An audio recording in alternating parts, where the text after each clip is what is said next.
The demonstration of skills you'll be seeing in this program go far beyond interview assignments. The same techniques demonstrated here are fundamentally the same ones used for just about every other type of video production. Interview assignments represent only a portion of Nino's work. With some variations, Nino uses the same techniques for his features and documentaries, advertising and commercial projects, corporate assignments, marketing programs for the hospitality industry, industrial training, and every other type of assignment that demands quality work. In this chapter, we'll take a close look at the types of lights Nino prefers to use for his interview assignments. As you will see, Nino uses a variety of lights. Most of the time, there are specific reasons for using different lights, but many times, it's just about the creative mood Nino is in. This is the beauty of this profession, that you're allowed to be as creative as you want to be. All of these lights we'll be seeing here are commercially available, but we can't expect the manufacturers to do the creative work for us. We have to do that ourselves. Often, we have to be one step ahead of the manufacturers in order to achieve the quality that sets us apart from our competition. Often, manufacturers get ideas from us.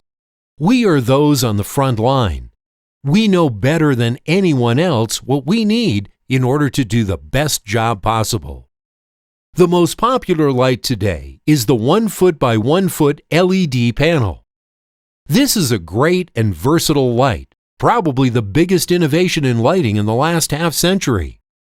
But when it comes to interviews, this light in itself falls short of the type of quality that Nino looks for in a light. The 1 foot by 1 foot design of these new generation of lights needs some help in order to achieve the quality we're looking for. However, this shortcoming can easily be corrected by placing a light modifier between the light and the subject. For those who don't know or remember what a light modifier is, it's something placed between the light and the subject or object to be photographed. A modifier will change and improve the output of a light. When we place a modifier in front of a light, the modifier becomes the actual light source. Let's see the difference with and without a diffuser or modifier. The light generated from a raw light source comes out in a straight line, and of course when it hits the subject will create a distinctive, harsh shadow. For the majority of interviews, this is not acceptable, especially when dealing with older people. A diffuser placed in front of the light will cause the light to scatter in every direction. Being much larger than the subject also means that the light source will hit the subject from many directions, creating what's referred to as the wraparound, meaning that the light will gradually fall off in the shadow areas, thus creating gradual and soft shadows.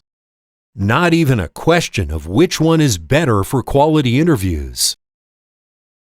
A large, soft, diffused key light looks equally great on both young and older persons. If in a hurry and all we need is a good shot of the subject, we could actually get away by using a single large diffused light. But of course, this is not what creating quality interviews is all about. Of course, these days, where every minute counts, using these types of setups might not be very practical. It requires 2 additional light stands, the frame, the diffuser, and clamps to mount the frame to the stand, not to mention the extra time needed to assemble the unit. Even on the better budgeted assignments, producers are always looking to get things done faster without sacrificing quality. And this is why Nino created his own version of a large diffuser that can be assembled in minutes. By using standard grips in addition to a clamp that Nino designed and built himself, he can mount readily available collapsible diffusers of any size directly on the key light stand. This will eliminate the need of bringing 2 additional stands. This system is fully adjustable, and with the exception of the custom-made large clamp, It uses readily available grips and standard collapsible diffusers. If light spill is an issue, we can just wrap a lightweight black cloth around the diffuser. Assembling the entire light takes only minutes. Because of its versatility and quality of light, producers and directors have fallen in love with this contraption, not just for interviews, but for all sorts of assignments. The only drawback in using a large light-diffusing light source is that the light will scatter all over the room. In most cases, this can actually help. In addition to lighting the subject, the spilling light will also provide a secondary illumination around the room, thus minimizing or even eliminating the need of using additional lights. As we can see in this image of a TV commercial, only 2 large square light panels with large diffusers were used to illuminate the subject, as well as providing overall lighting for the entire set. Speeding up the production without sacrificing quality is what producers are looking for these days. If the spilling light would create a problem, then we can use the many available black screen and flags to contain the light and direct it only where we need it. The next light that Nino uses when the large diffuser is not practical is one of the many soft boxes available for the 1x1 LED panels. The unfortunate downside of these soft boxes is that they are not large enough to provide the so important wraparound that Nino always looks for.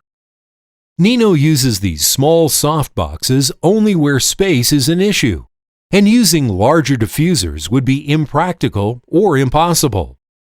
We should always try to use the same type of light, and possibly from the same manufacturer as a key fill light combination, in order to eliminate possible color differences. Another light that has been Nino's favorite for the last 3 decades is the Chimera softbox. This light has been in mothballs for the last few years, as there was no way to fit them on the 1x1 LED panels. The best and easiest way to use Chimera softboxes with LED technology is by purchasing good LED Fresnel's lights. Chimera has available speed ring mounts for every popular Fresnel LED light. Chimera softboxes are especially practical when soft light is required, but spills could be a problem. Because they're self-contained, there's no light bouncing back from the reflector. Because all the light is directed forward and not spilled sideways, the actual output when using a Chimera softbox will be much greater when compared to a standalone light modifier. Chimera also has available fabric grids and soft barn doors as additional accessories to give the cameraman even more control on the light direction, and for decades. The result is a very large, soft light with great output and minimum spills. Next, we'll move to the fill light. The sole purpose of the fill light is to control the ratio of the shadow created by the key light. This is referred to as light ratio. We can make the shot look as flat or as dramatic as we want to, simply by adjusting the intensity of the fill light. Depending on the location and how much room we have to work with, we might use the same large diffuser as the key light and as a fill. But often, we end up with a 1x1 light panel with a smaller softbox as a fill. The fill doesn't need to be as large as the key light.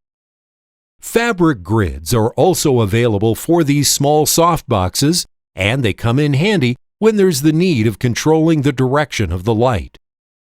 The last 2 lights for the subject are the hair and side or kick light. These 2 lights are not as critical as the key and fill lights, but Nino still prefers to use larger lights for the same reason as the key light, because they provide softer wraparound lighting. Next on Nino's light arsenal are the Fresnel lights. Nino has many of these, from the smaller ones to the very big ones. As far as interviews go, Nino uses Fresnel lights mostly for the background. The last of the lights Nino uses for interviews is the ETC Source 4. If on a budget, it could easily be replaced with a cuculuris, or even punching holes in a black foil and putting it on a Fresnel light. But Nino prefers the control and the variety of gobos patterns available for the Source 4. Just keep the patterns in the background very subdued. Don't let them overpower the image, as we see too often on television. Now that we know the lights that Nino uses for interviews, let's move on to the most important segment of this entire program: the correct uses and placement of all these lights.